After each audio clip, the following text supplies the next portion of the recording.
In this video, we are going to talk about very dangerous damage mechanisms.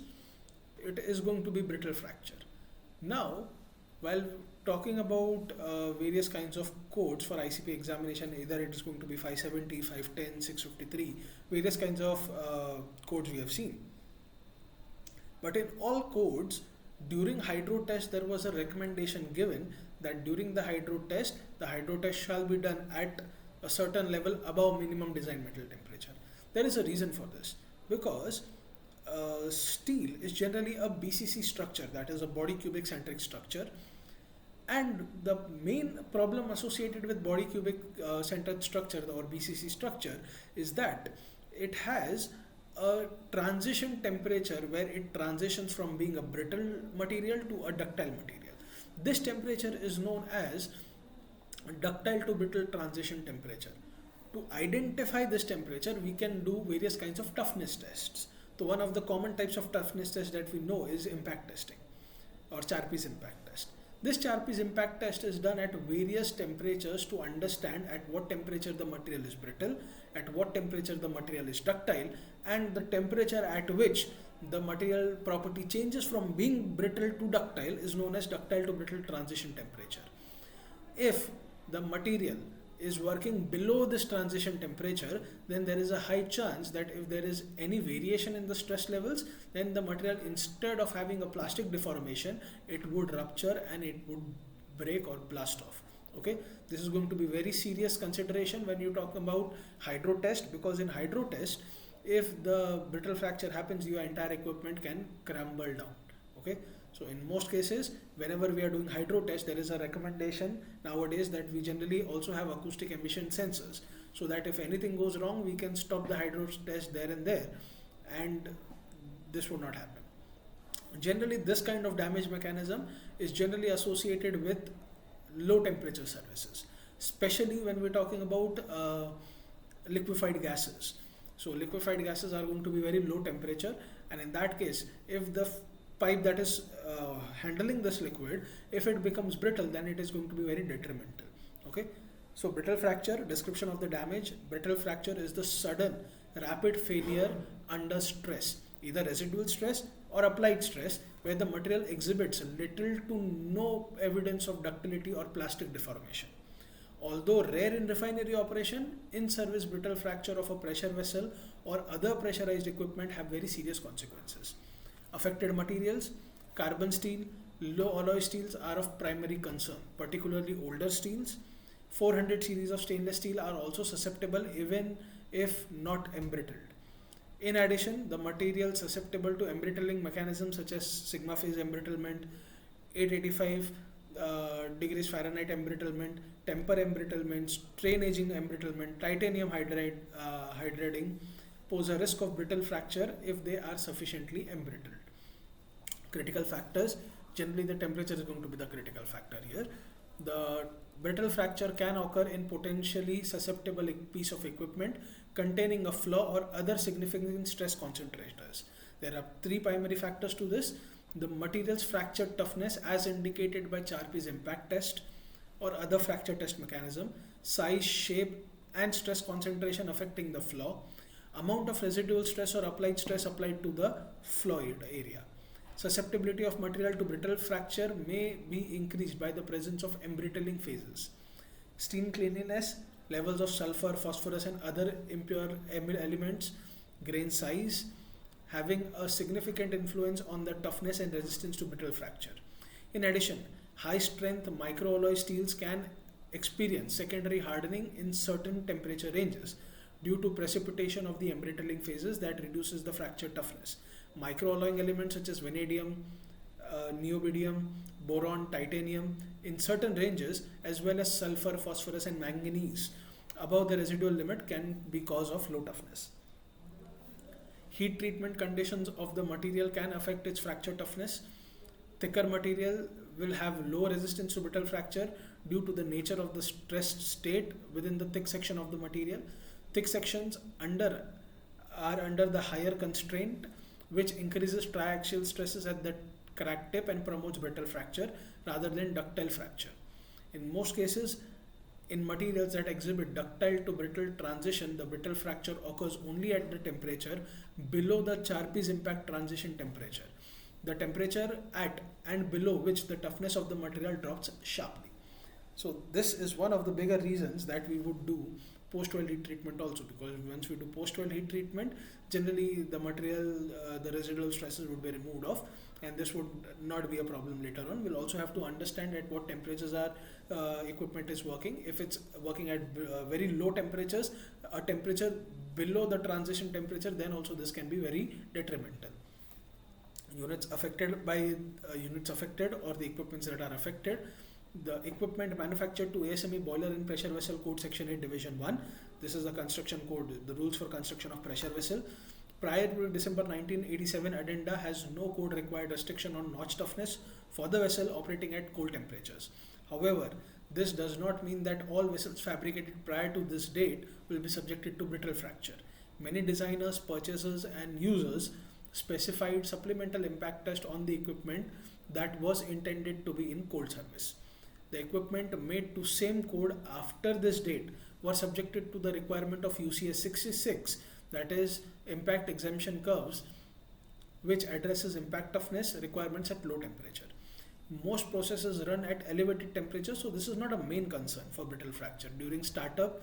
So the main concern is not going to be during the running cases, because in running cases the temperature is generally going to be very high. But in cryogenic services or during system shutdown, this can be detrimental in colder environments. So the main concern for brittle fracture is during startup, shutdown or hydro test or leak testing or tightness testing. Thick wall equipment in particular in any unit should be evaluated. Brittle fracture resulting from auto refrigeration event should be considered in units processing light hydrocarbons such as CH4, that is methane, ethane, propane or butane. This includes alkylation units, olefin units, polymer plants. Storage bullets and spears for light hydrocarbon may also be susceptible. Brittle fracture can occur during ambient temperature hydro testing due to high stresses and low toughnesses at the testing temperature. Appearance: you'll generally see a straight non-branching crack, and either it can be simply a rupture.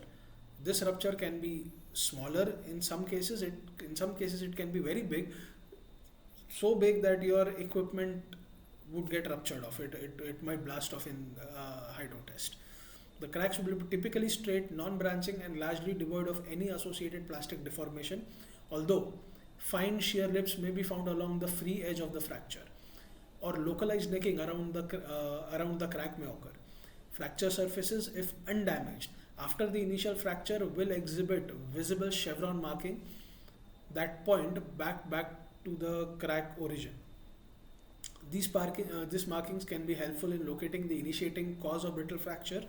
Microscopy: fracture surfaces will composed of large cleavages with limited intergranular cracking and very little microvoid coalescence. Prevention: make sure that you don't work at lower temperatures. Make sure your equipment is properly Charpy impact tested. Make sure that you generally do post-well heat treatment. Make sure whenever you are doing pressure test or hydro test, the temperature should be above the the minimum design metal temperature.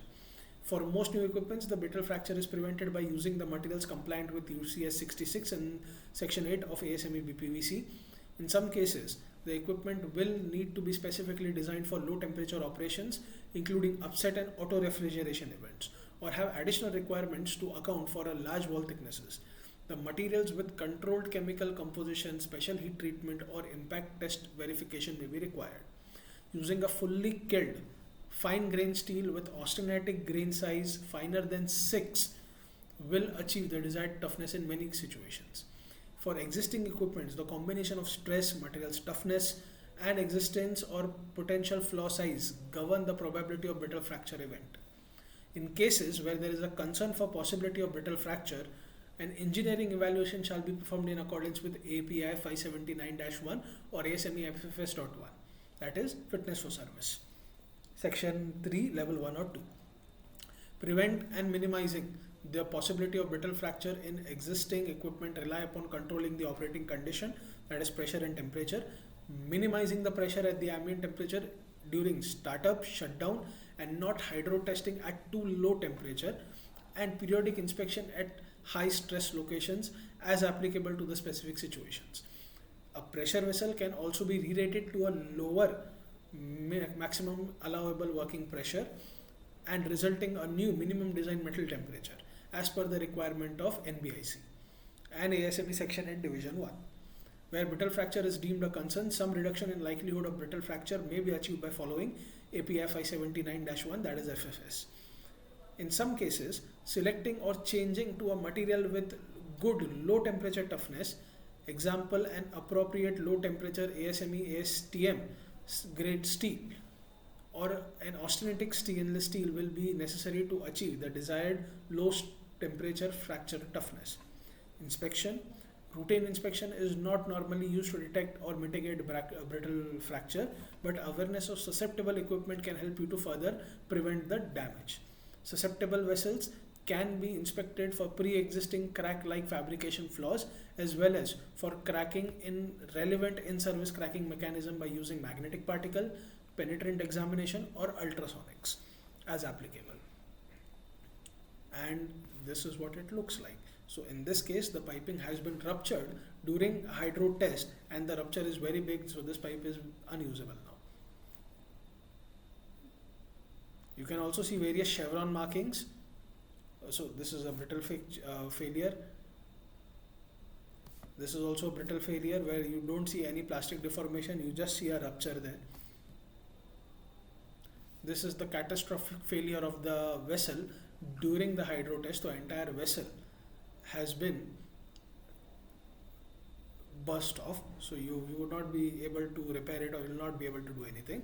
That's why nowadays we generally use acoustic emission sensors while we are doing pressure test to understand if there is anything that is happening which is not suitable. If you see any kind of discontinuity that is propagating, then you'll just stop the hydro test instead of the entire equipment getting failed, okay, or entire equipment getting busted. So these are chevron markings. So you can see a mark like this. So these are chevron markings that you can see. So these, if they are sent to some kind of high pressure application, then they would do brittle fracture without any kind of a plastic deformation or ductile transformation. They'll just burst off or they'll just do a very big crack. Okay. So that's it for brittle fracture. In the next video, we'll talk about some other kinds of damage mechanisms as well.